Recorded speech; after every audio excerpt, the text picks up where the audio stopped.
그 미국의 하버드 대학 교수이면서요 또 의사인 니콜로스 크리스테키스라는 사람과 캘리포니아 대학교의 정치학자인 제임스 파울러라는 사람이요 자신들의 그 평생의 연구를 바탕으로 행복은 전염된다라는 책을 펴냈습니다. 이 두 교수팀은 12,067명을 상대로요 무려 30년간 이 추적 조사를 한 거예요. 그 추적 조사를 해서 행복이 어떻게 생겨나고 그리고 그 행복이 또 어떻게 전염 그리고 확산이 되는지 그걸 연구를 한 거예요. 그리고 흥미로운 그 조사 결과를 발표했습니다. 이제 뭐 아주 간단하게 말하면은 이런 그 결과인 거예요. 내가 행복하면은 내 친구가 더 행복할 확률이 15%다 이런 거예요. 그리고 내가 행복하면은 그 내 친구의 친구가 행복할 그 행복이 더 커질 확률이 10%다. 그리고요, 내가 행복하면은 내 친구의 친구의 그 친구가 더 행복할 확률이 6% 더 커진다. 그런 연구 결과입니다. 근데 이것을 그 장기간에 걸쳐서 그 수많은 사람들을 대상으로 그러니까 말하자면은 어떤 사회과학적인 조사를 통해서 이렇게 데이터를 냈다 그런 얘기겠죠. 그러나 이런 조사를 하지 않는다 하더라도 내가 행복하면은 내 옆 사람이 행복하다 이거 정도는 우리가 또 살면서 현실로 느끼는 사실 아닌가 싶습니다. 그런데 그것을 이 두 교수팀이 이렇게 많은 사람들을 오랜 기간 연구해서 실제로 또 그렇게 이 설문조사 결과를 발표를 한 것이죠. 그렇습니다. 아내의 행복은 남편의 행복에 절대적인 영향을 미칩니다. 남편의 행복과 직결되어 있는 거죠. 엄마의 행복은요 자녀의 행복에 아주 지대한 지배적인 영향을 미칩니다. 나중에 커서까지도 심지어. 그래서 엄마가 행복해야지 자녀들이 행복한 거예요. 그런가 하면은 교회 안에서 보자면은 목자의 행복은요 목원들의 행복과 연결되어 있습니다. 아니 목자가 행복하지 않은데 목자가 너무 우울해, 목자가 막 너무 마음이 어두워. 그런데 어떻게 목원들이 행복할 수가 있겠습니까? 목자가 행복해야지 그 행복이 목원들에게도 이렇게 아주 자연스럽게 전달이 된다 이런 얘기죠. 그리고 목사가 행복해야 성도들이 행복합니다. 물론 그 반대도 성립이 됩니다. 그래서 이른바 행복 목회를 외치는요 그런 목사님이 계세요. 행복 목회. 그래서 목포 사랑의 교회의 백동조 목사님이라고요. 이분이 행복 목회를 막 주창하면서 행복 목회 세미나를 이제 온 전국 교회를 다니면서 하는 거예요. 그래서 1000여 개가 넘는 전국 교회를 돌면서 세미나를 하는데 그러면서 느낀 점에 대해서 이렇게 이야기를 합니다. 교회는 목사의 목회 방식이 아니라 목사의 행복 지수에 달려 있더라. 제자 훈련 안 해도 목사가 행복하면 된다. 그런 말을 합니다. 이 목포 사랑의 교회이니까 서울의 사랑의 교회 있잖아요. 거기 제자 훈련으로 유명한 교회 아니겠어요? 그래서 거기서 이제 이렇게 설립이 된 그런 교회 같아요. 목포 사랑의 교회. 제자 훈련을 아주 강조하고 모든 성도들이 제자 훈련해야 된다 이렇게 아주 강조하는 그런 교회인데, 그런데 이제 이 목사님이 행복 목회를 이렇게 주창하면서 그 교회의 성격은 목사의 어떤 목회 방침이나 아니면 목회 방식에 달려 있는 것이 아니라 목사의 행복 지수에 달려 있다. 제자 훈련 심지 안 해도 된다. 목사 행복해야 된다. 이런 이야기를 하는 거죠. 부산에서 아주 유명한 교회인 수영로 교회라고 있습니다. 부산에서 제일 큰 교회인데요. 그 교회를 개척하고 오랫동안 목회하신 후에 이제 은퇴하시고 그리고 이제 지난해인가 이렇게 소천하셨어요. 우리 정필도 목사님이라고 이제 계십니다. 그래서 목사들에게는 목사들의 목사다 이렇게 이제 불리는 그런 이제 선배 목사님이죠. 이 정필도 목사님이 은퇴한 후에요 자신의 목회 이야기를 담아서 이런 책을 펴냈어요. 교회는 목사만큼 행복하다 이런 책을 펴냈어요. 거기서 하는 말이 이래요. 목사가 행복해야 성도가 행복하고 목사가 행복해야 교회가 성숙한다 그랬습니다. 목회도요 행복한 목회가 중요하더라 그런 얘기예요. 행복하게 목회해야지 성도들이 행복하고 거기서 그치는 게 아니고 교회도 성숙하더라, 말씀 안에 든든히 서더라, 이런 얘기를 하는 겁니다. 저로서는 좀 낯선 개념이었어요. 그런데 많은 목회 선배들이 행복하게 목회하는 게, 목회자가 행복해야 된다, 이걸 강조하고 있는 것을 보면은 참 새삼 느껴지는 것이 많습니다. 물론 여러분, 목회에 국한되겠습니까? 그렇지 않죠. 우리 교회 안에서 목장 역시 목자만큼 행복한 거예요. 목자가 행복한 만큼, 신앙 안에서 목자가 행복과 기쁨과 즐거움, 은혜를 누리는 만큼 목자들이 그 은혜를 받아 누리는 것입니다. 그리고 교육부서 마찬가지죠. 선생님이 행복해야지 애들이 신앙 안에서 행복한 거잖아요. 선생님들이 행복하지 않아요. 어두워요. 인생이 힘들어요. 막 그래서 얼굴이 막 늘 구겨져 있어요. 애들한테 무슨 행복이 전달이 되겠습니까? 그렇잖아요. 아빠가 행복해야 됩니다. 가정에서 아빠가 행복한 만큼입니다. 가정은. 그래서 아빠가 행복하면은 그 가정 전체가 다 행복이 막 살아나는 거예요. 행복이 꽃피는 것입니다. 그래서 아빠의 행복이 참 중요한 것이죠. 누군가 느끼는 행복, 그처럼 누군가 느끼는 행복은 거기서 끝나는 것이 아니고 확산이 되더라 이거예요. 특히 리더의 행복은 그가 맡은 공동체 전체에 아주 큰 영향을 미칩니다. 그처럼 이 행복이라는 것은 거기서 끝나는 것이 아니고 울타리를 넘어서, 자기라는 울타리를 넘어서 전달이 됩니다. 다시 말해 전염이 돼요. 그러니까 여러분 어떻게 했어요? 내 행복하기를 원하면은 행복한 사람 옆에 붙어야 되는 거예요. 내 행복을 원하면은 그러면 뭐 달리 행복을 찾는 게 아니고 행복한 사람 곁에 가야 하는 것입니다.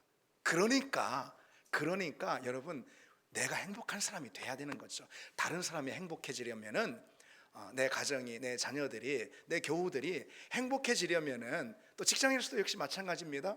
다른 사람들이 행복해지려면은 내가 행복한 것이 필요합니다. 나한테 행복이 있어야 합니다. 우리 같이 한번 해봅시다. 내 안에 행복이 있다. 그러십니까? 예, 아멘입니다. 아멘입니다. 여러분, 분명한 사실이 있어요. 그런데 분명한 사실, 예수 잘 믿으면 행복합니다. 아멘.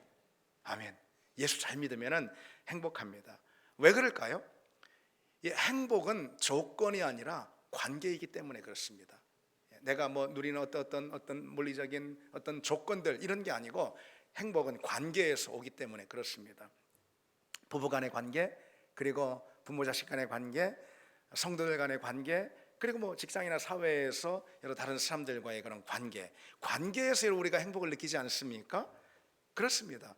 물론 어떤 일을 할 때 그 일에 뭐 적성이 맞고 그러면은 내가 즐겁고 행복합니다. 그러나 일하는 같은 동료들이 개떡 같은 사람들이면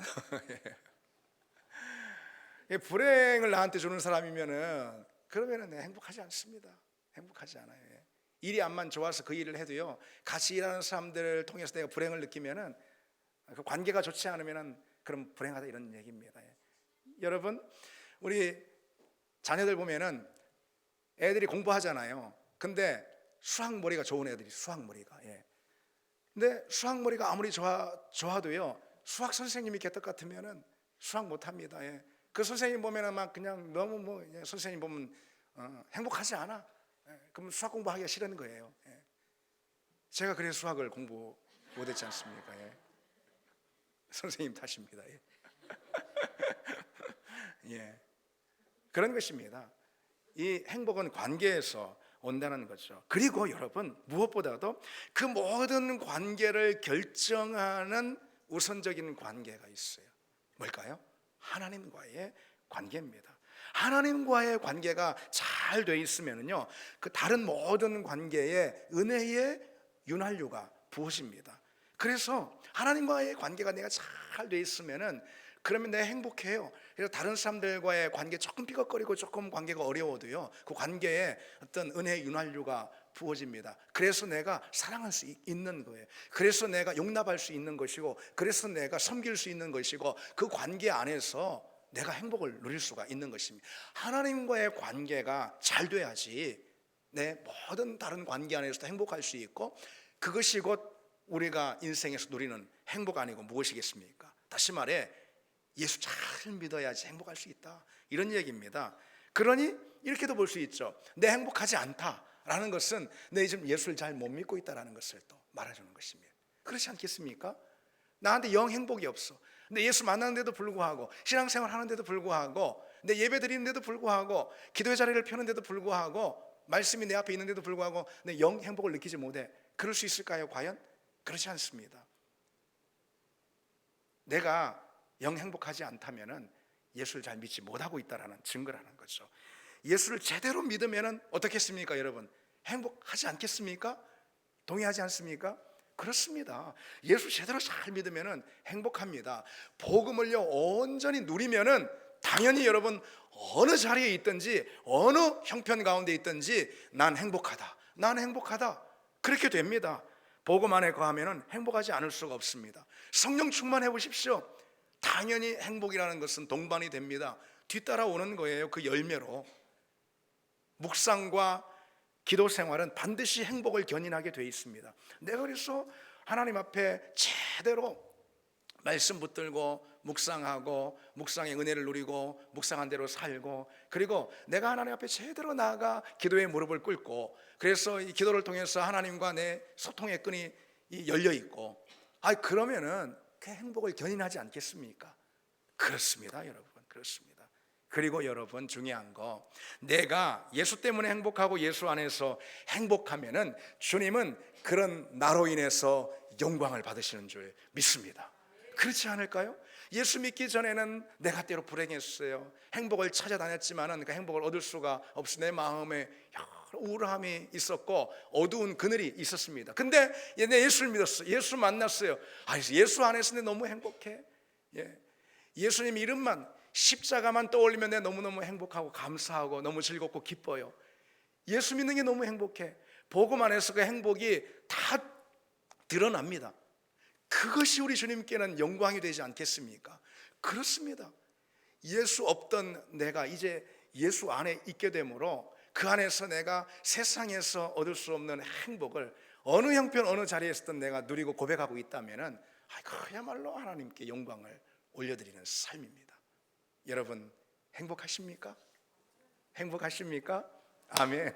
아멘. 그래서 행복하냐라고 묻는 것은요, 예수 잘 믿습니까? 이런 것과 같은 거예요. 실은 예수 잘 믿으면은 우리 안에 내면 깊은 곳에 하나님이 주시는 세상이 알 수 없는 행복이 우리 안에 실제로 일어나기 때문에 그런 것이죠. 세상에서 행복을 원하지 않는 사람 있을까? 아무도 없습니다. 모든 사람이 추구하는 인생 최고의 덕목은 단연 행복일 것입니다. 이 연말에 한번 물어보십시오. 아무한테나 내년에 어떤 삶을 살고 싶냐고. 행복하게 살고 싶다고, 행복하고 싶다고. 누구나 다 그렇게 답할 것입니다. 그러나 사람들이 그렇게 바라는 만큼 행복한 삶을 살까? 그러진 않는 것 같아요. 행복이라는 것은요, 그 행복 자체를 추구한다고 얻을 수 있는 것은 아니거든요.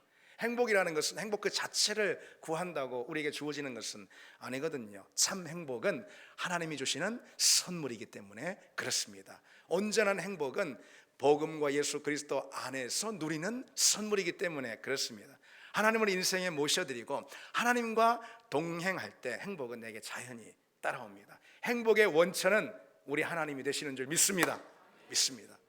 그래서 행복을 어딜 무슨 여러분 파랑새 이야기 있잖아요. 파랑새 이야기에 행복을 어딜 쫓아다닌다고 얻을 수 있는 것이 아닙니다. 우리가 하나님 안에, 우리가 하나님께 가까이 갈 때 행복의 원천이 거기 있으니 우리는 그 행복을 누릴 수가 있습니다.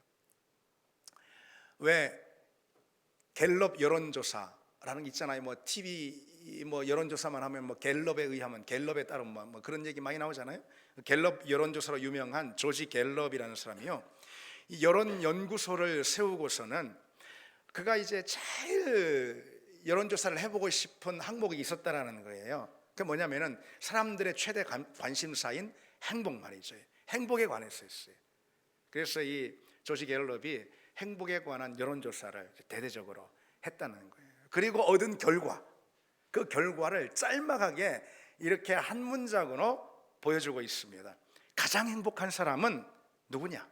가장 행복한 사람은 생생한 신앙적 체험을 가진 사람이었고, 가장 불행한 사람은 알코올 중독자였다. 그런 여론조사, 그런 조사 결론을 얻었다는 거예요. 무엇을 말해줍니까? 신앙생활 잘해야지 행복하다, 이 얘기 아니겠습니까? 신앙생활 열심히 하는 사람은 그만큼 행복하다, 그렇더라. 이걸 실제로 보여주는 것이죠. 예배와 말씀과 기도의 자리에서 하나님의 임재의 은혜를 생생히 느끼는 그 사람일수록 행복하더라. 여러분 올해 행복하셨습니까? 행복하셨습니까? 자신 있게 답하십시오. 내년엔 우리가 더 행복하길 원합니다. 아멘. 우리 주님 안에서 더 행복하기를 원합니다. 행복은 믿음 안에 있다라는 것을 이렇게 여론조사 같은 경우도 우리에게 보여주고 있습니다. 본문을 좀 보시면은요, 오늘 본문은요, 모세가 40년간 그 광야 생활을 마친 후에 요단강 동편 모압 평지라는 곳에 이스라엘 백성들 다 모아놓고요, 마지막 당부의 말씀을 쭉 합니다. 그게 바로 신명기예요. 그게. 근데 그 마지막 당부의 말씀의 결론, 그것을 오늘 말씀하고 있는 결론 부분인 거예요. 다음 장이 끝이잖아요, 그렇죠? 결론 부분이에요. 광야 40년 동안 보십시오, 수많은 일들이 있었습니다. 그들 머리 가운데, 기억 가운데 수많은 일들이 지나갔을 것입니다. 기적으로 홍해를 건넌 사건이 있는가 하면은요, 여러 광야들, 광야도 뭐 그냥 하나가 아닌 거예요. 수르광야, 신의 광야, 신광야, 바란광야. 수르광야 끝나면은 광야 끝난 게 아니에요. 또 다른 광야가 나오는 것이죠. 그렇게 광야의 광야, 광야의 광야를 거듭하면서 여러 어려움과 난관을 지난 그런 기억들이 스쳐 지나갔을 거예요. 물론 그 가운데 하나님이 구름기둥, 불기둥으로 그들과 함께 하셨죠. 이제 그 광야 여정의 끝에 섰습니다. 바로 모압 평지, 이제 코앞에 가나안 땅이 보이는 거예요. 거기에서 이 당부의 말씀을 전하는데, 그 당부의 말씀을 다 전하고, 신명기 다 전하고 결론을 딱 내는데, 모세가 뭐라고 결론을 내죠? 이스라엘이여, 너는 행복한 사람이로다. 이스라엘이여, 너는 행복한 사람이로다. 너희는 정말 행복하지 아니한가? 돌아보니 우리는 정말 행복자였다. 이런 결론을 내고 있는 거죠. 여러분, 구약 성경에서 이 복이라는 단어가 엄청나게 많이 나오죠. 이 복이라는 단어는 그런데요, 두 단어로 기록되어 있습니다. 구약 성경에.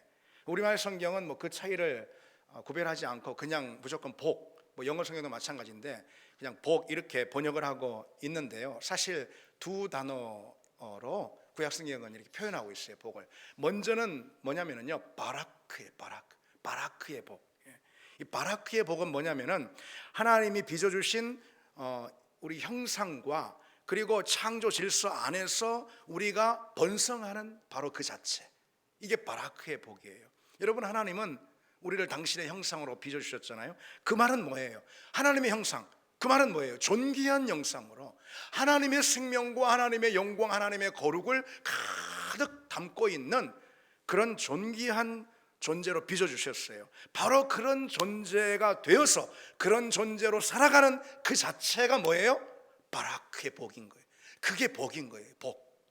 그리고요, 구약 성경에 또 다른 단어가 나오는데 바로 아슈레라는 단어입니다. 아슈레는 우리가 흔히 말하는 행복, 행복하다 할 때 행복 있잖아요. 어찌 이런 행복이, 뭐 이런 말 할 때, 아니면 누군가 나를 보고선요, 정말 참 복된 사람이야, 이렇게 부러워하면서 말하는 그 복, 그게 바로 아슈레의 행복, 아슈레의 복입니다. 오늘 본문에 이스라엘이여 너는 행복한 사람이로다 라고 할 때 이 복이 아슈레의 복입니다. 오늘 말씀은 뭘 말하고 싶은 거죠? 진짜 행복이 뭐냐? 인생 가운데 누릴 수 있는 참된 행복이 무엇이냐? 그걸 말하고 싶은 것이죠. 광야 생활 끝에서 모세가 내린 결론, 우린 정말 행복한 사람들이야, 이런 결론을 내렸단 말이죠. 그러면은 모세는 이스라엘이 왜 행복한지, 그 행복의 이유에 대해서 어떻게 말해주고 있을까요? 오늘 본문에 두 가지로 말해주고 있습니다. 행복의 이유 두 가지, 오늘은 그 점에 대해서 잠시 말씀을 나누겠습니다. 첫째로, 이스라엘의 행복한 이유는 뭐냐? 어디든 하나님이 동행하시기 때문에 행복하다. 하나님이 동행하시니 나는 행복해. 바로 그 말입니다. 26절에 보시면은 여수론이여 하나님 같은 이가 없도다. 그가 너를 도우시려고 하늘을 타고 공창에서 위엄을 나타내시는도다 그랬습니다. 이 여수론은 이스라엘의 별칭이에요. 그래서 무슨 뜻이냐면 의로운 자다라는 그런 별칭입니다. 여기서 그가 너를 도우려고 하늘을 타고라고 해요. 하늘을 타고. 이게 무슨 말씀이냐? 하나님이 우리를 도우시기 위해서 하늘을 가르고 오신다 이런 뜻이에요. 그렇게 아주 급하고 그리고 하늘을 가르 달리듯이 우리에게 우리 기도에 응답하시러 달려오신다. 그런 하나님이다. 이런 이야기죠. 그러니 우리는 얼마나 복된 사람들인가. 이런 감탄입니다. 하나님은 하늘을 가르고 오시는 분이라는 거예요. 천지 만물을 창조하신 분이잖아요. 세상 역사를 운영하시는 그런 분이잖아요. 그런 하나님이 하늘을 가르고 우리의 기도에 응답하시기 위해 달려오신다면 여러분 누가 과연 우리의 대적이 되겠는가? 그거 아니겠어요? 누가 우리의 대적이 되겠습니까? 보좌에 앉아 계신 하나님께서 당신의 백성을 위해서 하늘을 가르고 우리 가운데 임하신다면 그처럼 우리를 사랑하시는 분이 어디 있고 그 하나님은 천지 만물을 지으신 분이잖아요. 그처럼 우리에게 든든한 힘이 어디 있겠습니까? 우리 하나님은 우리의 기도에 그처럼 응답하시는 분임을 믿습니다. 하늘을 가르고 우리 가운데 달려오듯이 신속하게 우리의 기도에 응답하시는 분임을 믿습니다. 여러분 이 신앙 고백을 가지시기 바랍니다. 하나님은 내게 그런 분이십니다 라고 고백할 때 진정 하나님은 내게 그런 하나님이 되실 줄 믿습니다. 우리 하나님은 내 기도에 내 작은 신음에도 하늘을 가르고 내게 달려와 거기에 응답해 주시는 분입니다 라는 그런 신앙 고백. 그런 나는 행복한 사람입니다 라고 고백할 때 실제로도 그렇고 그리고 하나님이 또 그런 고백에도 응답해 주실 줄 믿습니다. 27절 보시면은 영원하신 하나님이 내 처소가 되신다. 그래서 우리는 행복해. 이런 얘기예요. 하나님이 우리 광야 생활 가운데 영원한 처소가 되셔서 우리와 함께 하시고 우리 광야의 걸음 가운데 동행하셨습니다. 그러니 내게 행복이 있습니다. 이런 거 아니겠어요? 여기서 처소라는 것은 피난처라는 그런 뜻입니다. 하나님이 당신의 백성의 참된 피난처가 되신다는 거죠. 여러분 광야를 한번 떠올려 보십시오. 풀 한 포기 물 한 모금 없는 황량한 들판, 모래들판, 자갈 들판입니다. 광야는 사람이 살 수 있는 곳이 아니에요. 광야는 거주할 땅이 아닙니다. 바로 그런 광야 40년을 지내왔어요. 그런데 모세가 뭐라고 고백하고 있습니까? 영원하신 하나님이 내 처소가 되셨다. 하나님이 피난처가 되신다면은 우리가 비록 광야에 있을지라도 그 하나님 안에 모든 부요가 있고 내가 누릴 모든 풍성함이 거기에 있습니다. 하나님은 내 필요한 모든 것을 다 공급해 주십니다. 왜? 하나님이 내 피난처, 내 처소가 되시기 때문입니다. 여러분 우리 지난 한 해를 돌아보면은 보통 맨날 하는 표현이잖아요. 다사다난해. 안 그런 해가 있었나? 맨날 다사다난이래요. 그렇습니다. 그 말이 틀린 말 아니잖아요. 맞습니다. 우리 지난 한 해도 그런 삶의 모습들이 있었습니다. 아마 내년에도 모르긴 해도 똑같을 것입니다. 인생이라는 것이 다 그렇지 않습니까? 그런 삶의 자리들 가운데 하나님이 나와 어떻게 함께 하셨는가? 분명 우리 하나님이 나의 피난처가 되시고 내가 거할 처소가 되셨는 줄 믿습니다. 광야를 보는 게 아니고 여기가 광야냐 광야가 아니냐 이런 게 중요한 게 아니고 거기 하나님이 계시냐, 아멘, 거기 하나님이 계시냐 이게 중요한 거 아니겠습니까? 우리가 하나님과 함께 하면은 어디든 그곳이 우리가 있어야 할 곳이고 그곳에 우리의 모든 부요와 풍요로움이 또 그곳에 우리의 모든 공급되는 것이 있는 자리임을 믿습니다. 이스라엘 백성들이 그랬죠. 이 광야 풀 한 포기 물 한 모금 없는 그곳에서 40년 동안 어땠다고 그랬죠? 옷이 헤어지지 않았다고 그랬어요. 발이 부르트지 않았다고 그랬습니다. 그리고 반석에서 물이 났잖아요. 그리고 하늘에서 만나가 내리고 메추라기가 또 내리지 않았습니까? 바로 그랬습니다. 그런 이스라엘 백성들의 삶, 이것이 오늘 우리와 다를 것이 무엇이 있겠습니까? 오늘 우리에게도 바로 그런 살아계신 하나님으로 찾아오신 줄 믿습니다. 29절을 보시면은요, 그는 너를 돕는 방패시요 내 영광의 칼이로다. 예, 모세가 이 고백을 하면서 분명 이 대목을 떠올렸을 것입니다. 이 사건 말이죠, 홍해 사건이에요. 여러분, 홍해에 어떤 일이 있었습니까? 애굽 군대가 막 그냥 급하게 추격해서 막 이스라엘 백성들 꼬리에 붙지 않았습니까? 그런 절체절명 사면초가 가운데 이들이 놓여 있었어요. 그런가 하면 홍해를 건너자마자 아말렉의 이제 공격이, 아말렉의 복병으로 있다가 아말렉이 공격하자 이스라엘의 운명이 풍전등화에 놓이게도 됐습니다. 모세는 그 순간을 떠올리면서 그때 어떤 일이 있었냐? 하나님이 도우셨지, 하나님이 도우셨지. 하나님이 우리를 돕는 방패요 영광의 칼이 되셨도다. 여러분, 이렇게 고백할 수 있는 사람이라면 얼마나 행복할까요? 여러분, 이 고백이 역시 우리 입술에도 당연히 있는 고백 아니겠습니까? 여러분, 하나님이 우리의 방패십니다. 하나님이 내 영혼의 칼이 되십니다. 이 고백, 우리 고백 맞죠, 여러분? 올 한 해 우리 고백 맞죠? 그럼 우리는 행복자가 되는 줄 믿습니다. 우리는 행복한 사람입니다. 그처럼 이스라엘 백성들이 행복한 이유, 하나님이 그들과 동행하셨기 때문이라는 거죠. 천지의 창조주가 되시고 만물의 운영자가 되신 그 하나님께서 직접 구원하시기도 하시고, 그리고 피할 바위를 내주시기도 하시고, 그리고 이스라엘 위해서 친히 싸워주시기도 하셨습니다. 그러니 세상 어느 민족이 그런 민족이 있을까? 세상 누가 그런 사람이 있을까? 우리가 제일 행복해. 여러분, 올 한 해를 지나면서 이 고백이 우리 입술에도 있는 줄 믿습니다. 두 번째로, 이스라엘이 행복한 이유가 무엇일까요?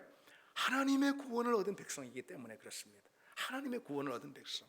본문 29절에 여호와의 구원을 너같이 얻은 백성이 누구냐? 그렇습니다. 여호와의 구원을 너같이 얻은 백성이 누구냐? 여기서 이 여호와의 구원이라는 것은 분명 출애굽 당시 이 홍해를 가르고 이스라엘을 건져주신 그 하나님, 그리고 홍해물을 다시 덮어서 애굽의 모든 군대를 수장시킴으로 이스라엘을 건져주신 그 하나님, 광야 40년 가운데 반석에서 물이 나게 하시고 하늘에서 만나가 내리게 하시고 구름기둥 불기둥으로 그 광야 40년을 인도해 주신 바로 그 하나님, 그 하나님의 구원, 그 하나님의 구원의 손길, 바로 그것을 말하는 것일 겁니다. 여호와의 구원을 너같이 얻은 백성이 누구냐라고 말할 때 말이죠. 하나님은 애굽에서 430년간 종살이했던 이스라엘 백성들을 건져내시죠. 근데 어떻게 건져내시죠? 열 재앙을 막 내리잖아. 10가지 재앙을 출애굽기에 보면 막 내리지 않습니까? 그리고 마지막 재앙이 무엇입니까? 애굽의 장자를 죽음의 사자로 치는 그 재앙을 내립니다. 죽음의 사자가 애굽의 집집마다 다니며 애굽의 장자를 칩니다. 그때 이스라엘 백성들만큼 어떻게 하라고 그랬죠? 어린 양을 잡아서 그 피를 문설주에 바르라. 그러면 죽음의 사자가 넘어가다. 그래서 유월인 거예요. 넘어가다. 그런 은혜를 이스라엘 백성들이 얻었습니다. 이 하나님의 은혜죠. 이스라엘 백성들이 뭐에 잘난 것이고 뭐에 다를 것이 무엇이 있습니까? 하나님의 은혜였습니다. 온전히 하나님의 은혜, 이들을 사랑해 주시고 선택해 주신 하나님의 은혜였다라는 거죠. 전적으로. 그렇게 그렇게 애굽을 나와서 홍해 앞에 섭니다. 홍해를 건널 때 역시 홍해를 갈라서 마른 땅을 걷게 하셨잖아요.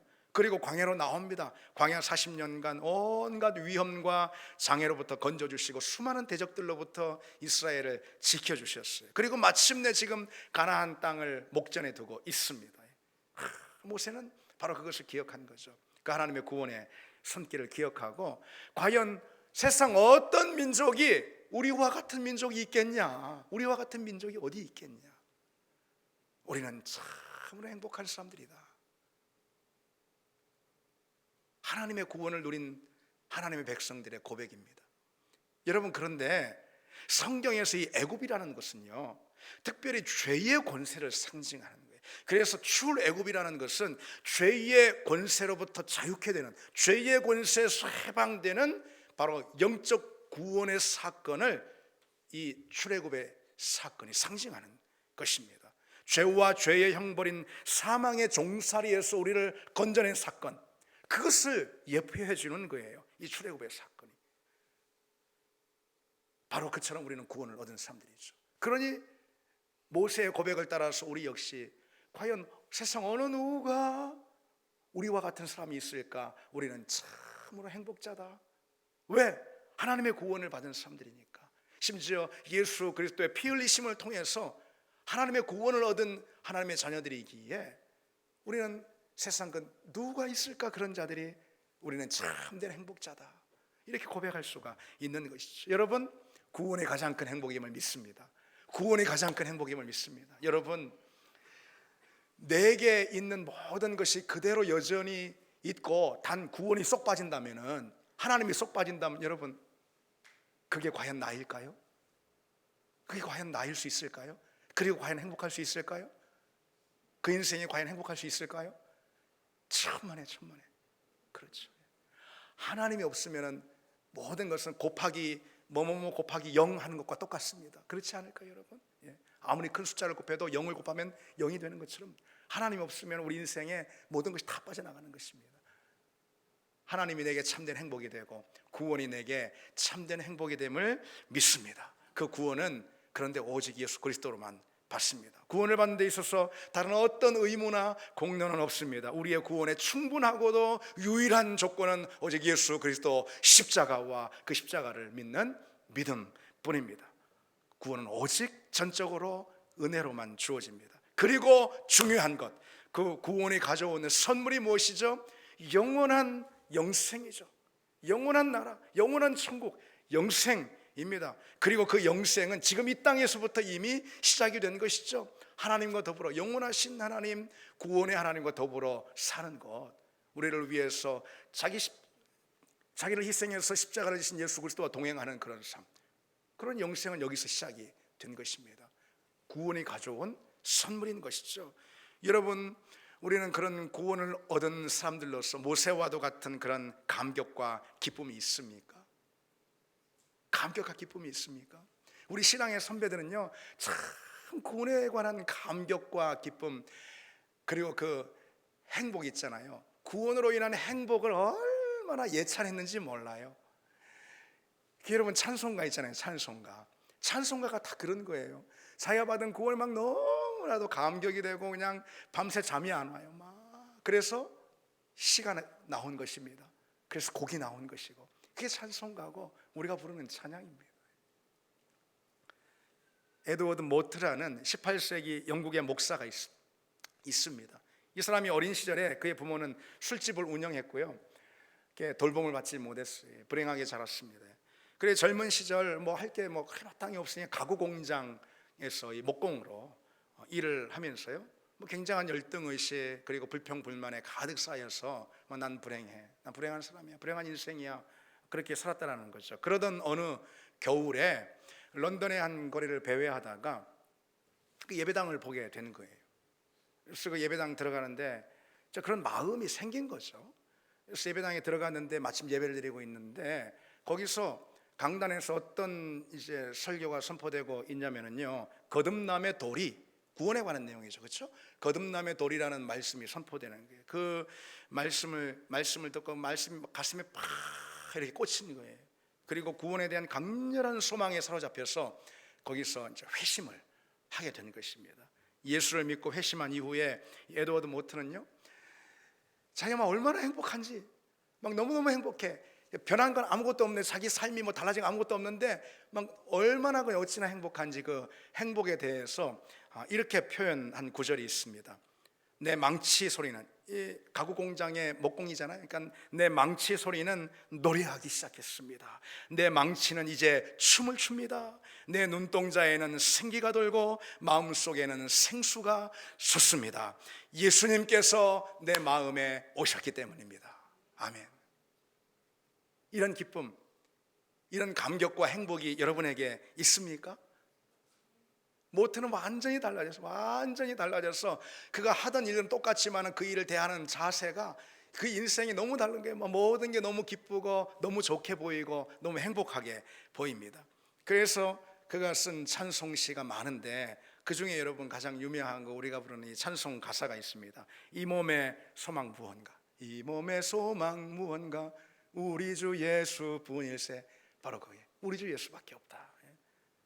여러분, 그런 구원에 대한 감격과 그리고 또 행복이 오늘 우리에게도 넘쳐나기를 원합니다. 제 말씀을 맺겠습니다. 여러분, 우리가 아무리 인생의 어떤 광야와 또 절망 가운데 있다 하더라도 우리가 예수 안에 있으면 주님과 동행하고, 그리고 주님이 내게 주신 그 놀라운 십자가의 구원, 십자가의 희생을 치르면서까지 우리를 사랑하셔서 우리를 죄에서 사망에서 건져내신 그 구원을 보면은 난 행복하지 않을 수가 없습니다. 우리는 이미 행복한 존재인 줄 믿습니다. 올 한 해 마지막 시간에 바로 그 점을 다시 한번 마음에 새기고, 우리가 예수 안에서 행복할 때 그것이 곧 우리가 하나님께 올려드리는 영광인 줄 기억하는 그런 우리 삶이 되기를 원합니다. 우리 같이 이 찬양 드리겠습니다.